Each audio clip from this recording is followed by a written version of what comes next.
La reine Elisabeth II, 95 ans, a fait face à de nombreux défis au cours des 12 derniers mois, à la suite d'une série de controverses royales. L'année a été l'une des plus mouvementées du règne de près de 70 ans du monarque le plus ancien du pays.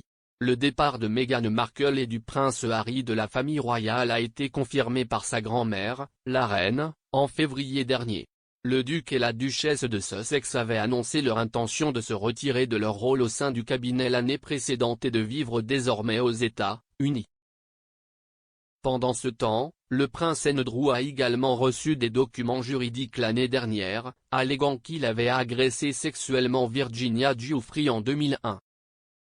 Le fils de la reine nie vigoureusement les allégations de Madame Robert, qui prétend avoir été victime de la traite royale par le défunt financier Jeffrey Epstein.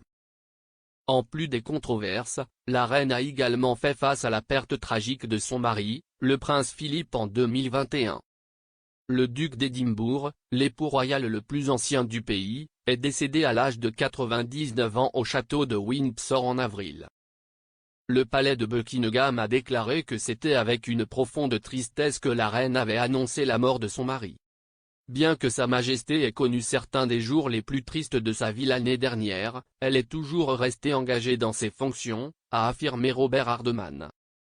L'auteur et journaliste royal a été interviewé pour le documentaire de Channel 5, 2021, The Queen's Terrible Year. Il a déclaré, « Si vous regardez en arrière tous les événements de l'année dernière, il y a eu cette période sombre. Elle a vécu des moments très tristes, certains des jours les plus tristes de sa vie.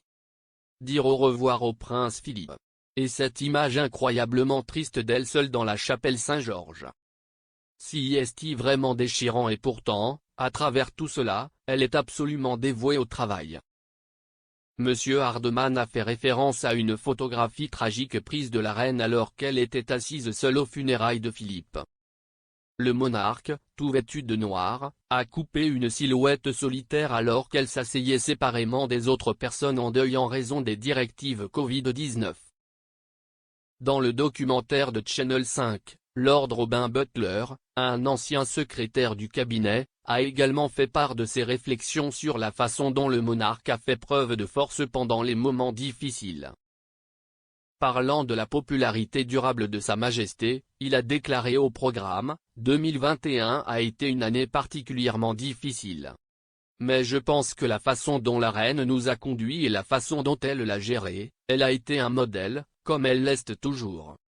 Et je pense que cela aura approfondi le respect et l'affection que la nation ressent pour elle. » Le documentaire a également comparé les expériences de la reine l'année dernière à son célèbre discours à New Horribilis en 1992.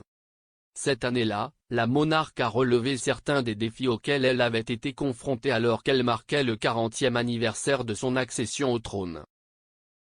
En 1992, Sa Majesté a été témoin d'un incendie dévastateur dans le château de Windsor, ainsi que de la rupture du mariage de deux de ses enfants. 2021, The Queen's Terrible Year est disponible en streaming sur My5.